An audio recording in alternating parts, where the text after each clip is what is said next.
And away we go. Just in a second here, we have a decent start. Going past 2 cars already. There goes the other one. We try to get to the side of the car, but they close the gap, probably because the car went onto its right as well.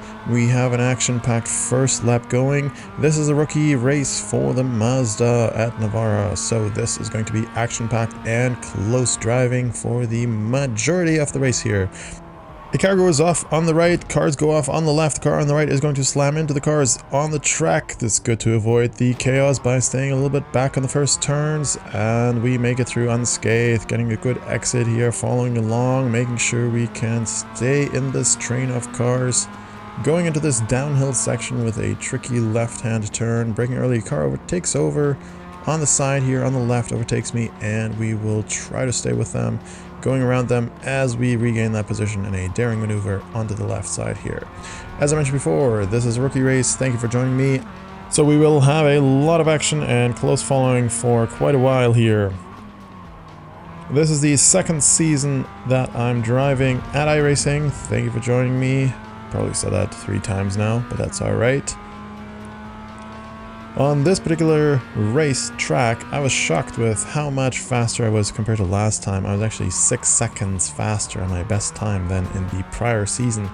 This seems to be a theme, getting faster every season. Well, from one season to the second season essentially is all the data I have so far, but on the Virginia racetrack I got 2 seconds faster. On this particular racetrack I got 6 seconds faster, so there's a lot of upside here. This is fantastic. We're staying close to the cars ahead, hoping that the 2 in the very front here are going to have some kind of an incident eventually, because they're battling it out very close with each other. But whether that comes to pass or not, we will have to see. We're just going to try and stay with these cars ahead here, trying to pick our turns where we can overtake, and then trying to maximize our potential here, trying to brake a little bit later to stay with them, going around it, trying to get a good entry, good exit. I also like following them closely here because that allows me to see where they are going to take a different line than I would be taking normally, and that helps me learn as well which lines I should be taking. I'm a rookie. This is my second season. I've probably been driving at iRacing for 2.5 months for now. And so far I really enjoy it. It's fantastic, learning a lot, getting faster, having fun with these cars, mainly driving the Mazda of course. Braking a little bit later here, trying to smoothly stay with these cars. The tires have warmed up by now, so we're trying to stay with them is the goal and not crash into them. Making sure we don't necessarily focus on the cars ahead too much as I drive through here, because that has been leading me into trouble in the past. But I want to focus on them, making sure if they brake early or unexpectedly, I brake as well. Other than that, trying to stay a safe distance and staying to my racing lines. Here the car braked a little bit unexpectedly, so I had to take avoiding action, but we managed just fine with adequate car control. This set us back a little bit now, and we need to catch up again, but that should be doable because this is one of my favorite turns here to attempt overtakes, so I have the ability to generally go through here reasonably quick. But the other cars also did an excellent job ahead of me, and we are only gaining slowly on them. Again, braking a little bit later than the other cars allows me to get closer to them again, and I want to see if I can poke my nose in here, but this does not really lend itself for an overtake for my driving, at least probably perhaps for better drivers it will be. But here, this was really where I enjoyed driving behind them, because I learned a different line through here where I can get on the accelerator and the throttle a little bit quicker and not turn so much out of the corner here. Same thing with this one. I want to be very strategic in this race because on the one hand, I do believe based on my qualifying times, my best times here, and the qualifying times of the other cars, that I am slightly faster than at least the 2 or 3 cars in front of me. Not faster than the top car here, but at least the 1, 2, or maybe the 3 cars in front of me, I am faster than them by half a second. Again, avoiding action here. But I don't think I'm fast enough or skilled enough to overtake them on my own merits, so I do have to rely and wait for them to make a mistake. And then hopefully that coincides with me not making a mistake at the same time. So in order for me to do that, my focus here on this race is to follow closely, keep with them, but not necessarily focus on the cars ahead so that I make the same mistakes, go off track at the same time, brake at their times. But it's good to keep an eye on them because I do have to occasionally take avoiding actions, especially through the turn after the one that goes downhill here. The car in front does brake a little bit too early for my liking, and I wasn't expecting it every single time. The first time they did that was a previous lap, and now they're going to do it again, so I do need to be a little bit more cautious on that. There we go, they're braking now because they're on the inside, that's fine, so no issue here. Everything's all good. We stay with them, we get close. I don't want to overtake them here. I think I could have had a chance to do a lunge, but again, I'm too far away from them to do this comfortably, so I just take my time, try to get a good exit, try to get a good entry, while keeping an eye on them, because the two cars ahead are very close to each other, and that has usually led to some kind of an incident, so I want to stay a little bit further away, giving me enough time to react in case something does happen to him.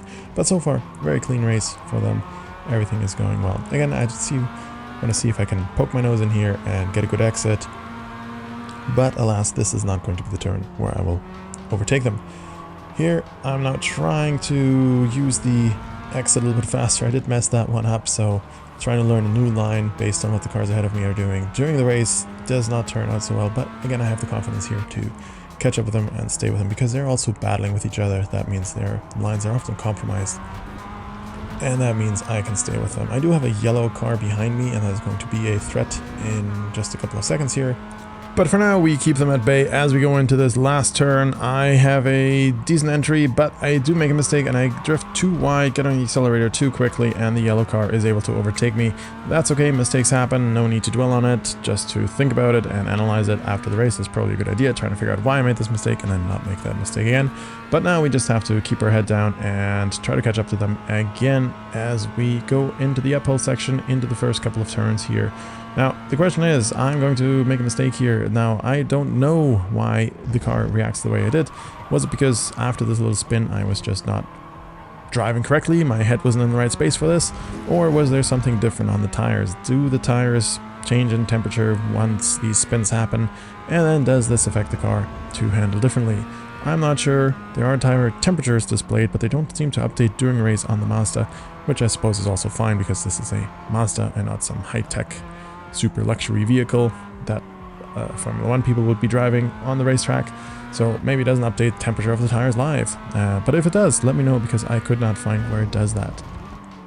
On the other hand, we have now caught up to the cars ahead of us again, and the car in front of the yellow one seems to be holding me and the yellow car back a little bit, so we need to go around that one in a short time to stay with the people and the cars ahead of us here. Whereas too much of a separation now forming on this train. We overtake another car that had a spin a couple seconds ago, so we've made up another position, which is always a good thing. Trying to go through here at a faster rate, braking later. Braking later and harder also means I need to fine-tune when I get on the accelerator again, and that's not working quite so well. On the previous races and different race tracks, I was practicing braking more gently and a little bit earlier to carry more speed into the corner and through the corner. But here I seem to have reverted back to an older habit, or closer to an old habit, which I need to get rid of and practice more to go through these turns faster. On the other hand, like I said, I did become faster by 6 seconds on this particular track. Off we go. Now we may have an opportunity because the purple car makes a mistake. We go left, we go right, we make it around them. Yellow car goes left, goes off track, we go right, we stay on track, everything is fine.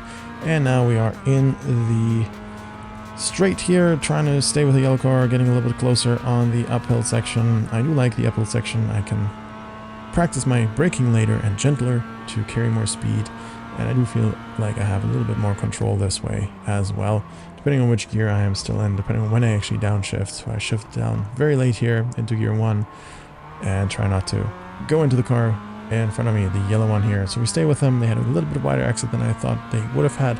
So maybe there's an opportunity coming up in the future. Again, trying to be strategic here, trying to pick my turns for where I overtake the cars. Again, we can see here I'm in gear 2. Is this the wisest thing? I'm maxing out the revs. That's fine, but we stay with them. And the previous lap I went through here on gear 4 and then only downshift at the very last moment. Not sure what's the best approach here. It does seem to unsettle the car sometimes if I downshift at the wrong angle or wrong moment. But we're staying with the car ahead so far, no issues just yet. I poke my nose into this here, trying to fake a lunge. The car does not budge. They knew I wasn't going to do it, or I was too far behind. So they stay on their line and have a good entry and good exit. My exit out of this turn is a little bit too quick, too sharp, so I do need to practice on just being comfortable with drifting out onto the right, onto the exits and sides of the turn, just like over here. But I need to practice this on all the turns, including the ones that have some gravel next to it. For now, consistency is the key. Trying to consistently do reasonable laps, staying with the car head, trying to not get overtaken by other cars, trying not to make mistakes so that other cars can catch up. Consistency above all else here. I do always notice I go much quicker onto the straight back on, and then I need to brake a little bit sharper again. I again have to practice drifting out to the curbs on the exits of these turns. That's one of the other things I need to practice on. On the other hand, I did enjoy how I was developing my ability to try most of the times follow the darkened lines here that are forming on the racetrack where the racing line is usually found.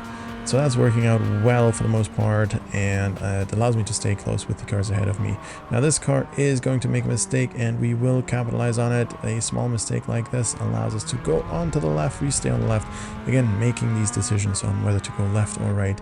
That's one of the hardest things I find, because if you get it wrong, you just crash into the car, and that's not fun for anyone.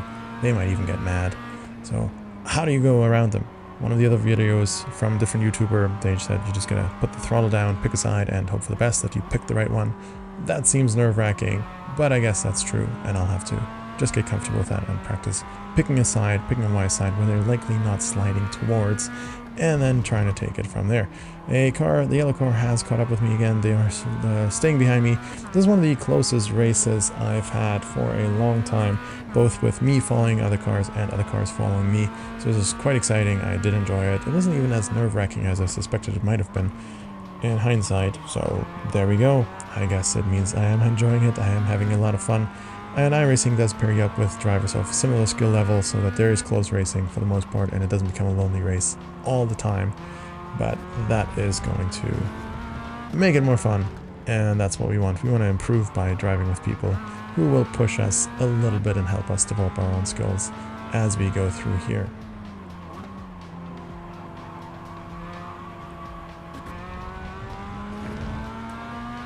This is the last lap of the race, so I've been trying to pick the middle of the track more often than the optimal racing line on this last lap to keep the car behind me at bay, but unfortunately I make one more mistake on this final turn, and that allows the other car to go through here. Good game, fair play, well done. My mistake. In the end, a really enjoyable race. I really loved it. The competition was fierce, the competition was great, everyone kept it clean and tidy. Loved it. I enjoy iRacing, and you should all give it a try if you are not giving it a try yourself. Rookie iRacing, I'm having a lot of fun. Thank you for watching. If you like this sort of content and you would like to follow along for more and support the channel, please hit the like and subscribe button, and have a great day. Bye bye.